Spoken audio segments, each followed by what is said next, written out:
It was the year 2021. The WWE product was still being run by this madman, and of course, it had to be a little bit shaky. A lot of storylines were pointless, confusing, and uninteresting. A lot of talent suffered from just pure random ass booking decisions and gimmicks. Raw was as crappy as ever, although to be fair, it's been going downhill since 2016 anyways. And on top of that, we spent half of the year in the WWE Thunderdome, which looked cool at first but got old real quick. However, there were some bright spots and moments from this year. Examples of this are Roman Reigns' heel run, John Cena's return to the company at Money in the Bank, and of course, Seth Rollins versus the rated R superstar Edge, in a rivalry that was never even meant to happen. It gave us something that will forever stay in WWE as one of the best feuds in modern day wrestling. With all the personal animosity, the home invasions, the brood bads, and the masterclass matches, let's take a trip all the way back to 2021 and relive the Seth Rollins vs Edge rivalry. Before we start to look at the feud in 2021, we first gotta go back almost a decade earlier. It was December 20th, 2014, on an episode of Monday Night Raw. On that specific night, Edge, who was retired at this time, returned with his best friend Christian in order to host an episode of the Cutting Edge Peep Show, and their guest was going to be Seth Rollins and The Authority, who had just come off a major loss at that year's Survivor Series pay-per-view event. And as a result of that loss, Triple H and Stephanie McMahon, or just the Authority in general, were no longer in charge of the WWE. So a very devastated and desperate heel Rollins decides to put his boot over Edge's surgically repaired neck and threatens to paralyze him unless John Cena brings back the Authority. So in a last-ditch effort, John brings back the Authority only for Edge's safety. That was the night that the seeds were planted for a possible future match between Rollins and the rated R superstar. But it seemed highly unlikely because of the career-ending neck injury that Edge suffered in 2011, just 3 years prior to that point. So Edge versus Rollins just didn't seem like a possibility and something that might actually happen. Fast forward now to the year 2021 and Edge is back.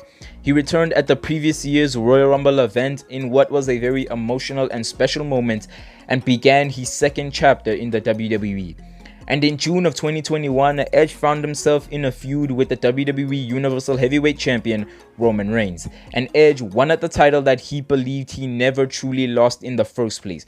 The same title that he had to vacate just 10 years earlier because of a neck injury. The same title that he never got pinned or submitted for. And the very same title that was being held hostage by the head of the table, Roman Reigns. But during this time, WWE had also been heavily teasing a Seth Rollins vs Roman Reigns match for months up until that point. And Rollins felt as though he deserved a shot at the title more than anybody else in the company. But when Edge got it instead, it angered him and prompted him to make his way into the Money in the Bank ladder match on the same show that Edge would be contending for Roman's Universal title, with the idea that whoever won the Reigns vs Edge match would have to deal with Rollins, as he was now guaranteed a future title shot should he win the Money in the Bank ladder match.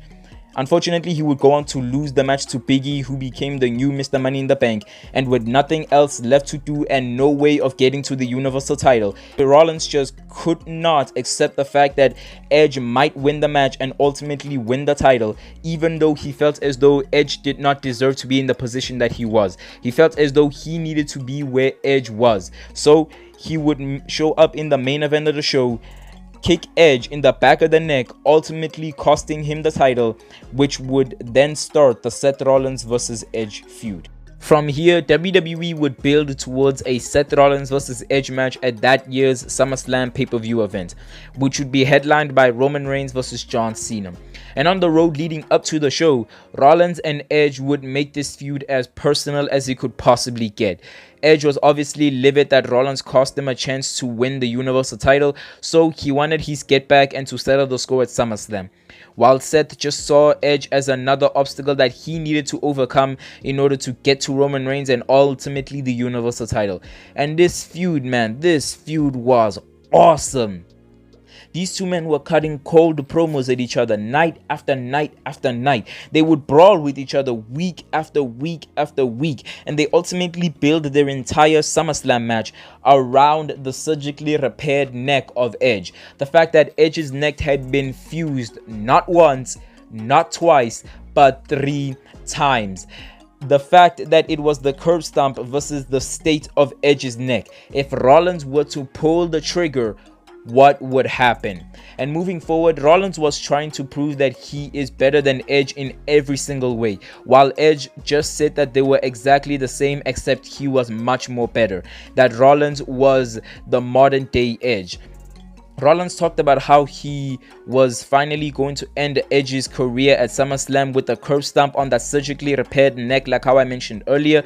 And in turn, on the go-home edition of SmackDown, Edge gave Rollins a good old-fashioned brew bath after Rollins claimed that he couldn't beat him unless he tapped into his inner darkness.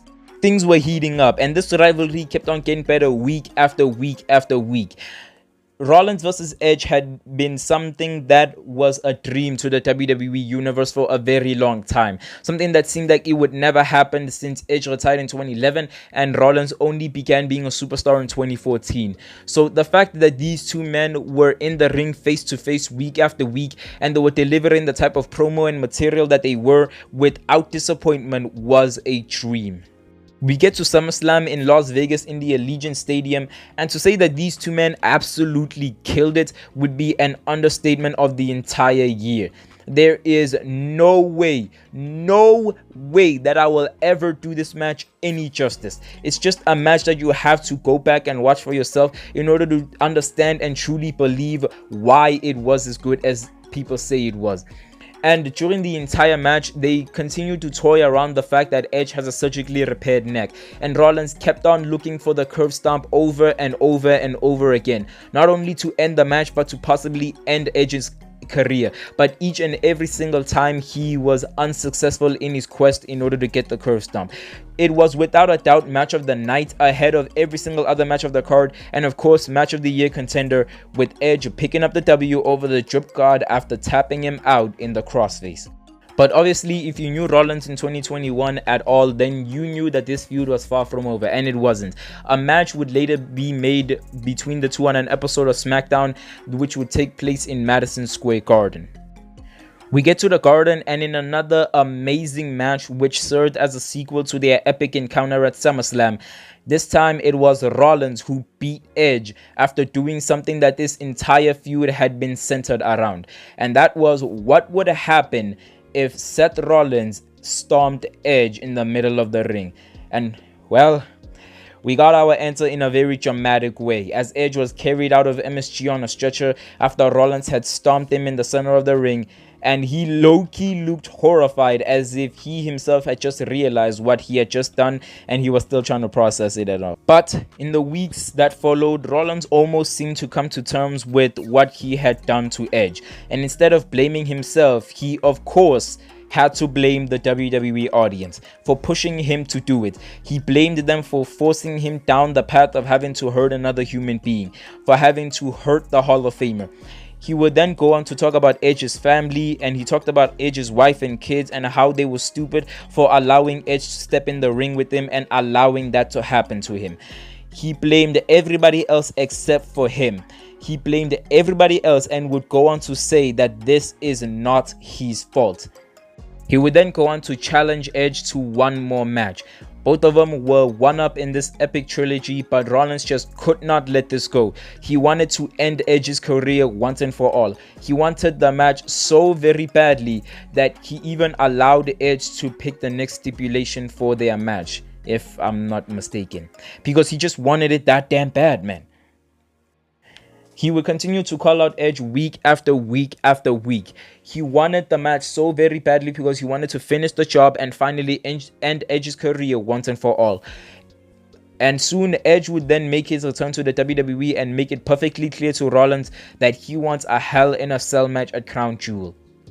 And I ain't even gonna lie, man.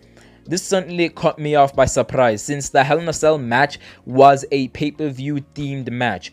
meaning that every other year you would expect to have a Hell in a Cell match at the Hell in a Cell pay-per-view event, especially during the time that Vince was running the company. So to see it happen at any other place other than the Hell in a Cell pay-per-view event was awesome to see, and it honestly made all the sense in the world. This rivalry had gotten so personal, and there was so much animosity and hatred involved between the two men that there was no other place that made sense other than to end it in Hell in a Cell. However, there was one more thing that Rollins had up his sleeve, one more trick that he wanted to reveal before Crown Jewel, and that was the fact that Rollins was going to do a home invasion angle and enter the sanctity of Edge's home, the place that his family lives, the place that he and his wife raise his kids, and the place where his daughters go to sleep at night. This rivalry, man, this rivalry was awesome. You can't tell me that you did not enjoy this rivalry, man. You gotta love it. We finally get to Crown Jewel, and just like the SummerSlam match, they will continue to toy around the fact that Edge has a surgically repaired neck, and if Rollins were to pull the trigger with the curb stomp, his career would be over for good. And Rollins was well aware of that, and he was willing to do that at any cost. This match between Rollins and Edge, this Hell in a Cell match, is a very good example of what kind of magic a Hell in a Cell match can create. Throughout the years, WWE had lost the magic of a Hell in a Cell match, but this match between Rollins and Edge proved that there is still some magic that can be captured when you're having a Hell in a Cell match. It is one of the best Hell in a Cell match that the WWE has ever seen, probably since 2012 with The Undertaker and Triple H, and that was a very, very long time ago. But anyways, Edge once again picks up the victory against Rollins and finishes the epic trilogy on top as the man that slayed the Beast Slayer. Anyways, that's gonna do it for me for this week. If you've made it this far, bro, you can at least comment what was your most favorite part of the entire feud, if you even enjoyed it at all.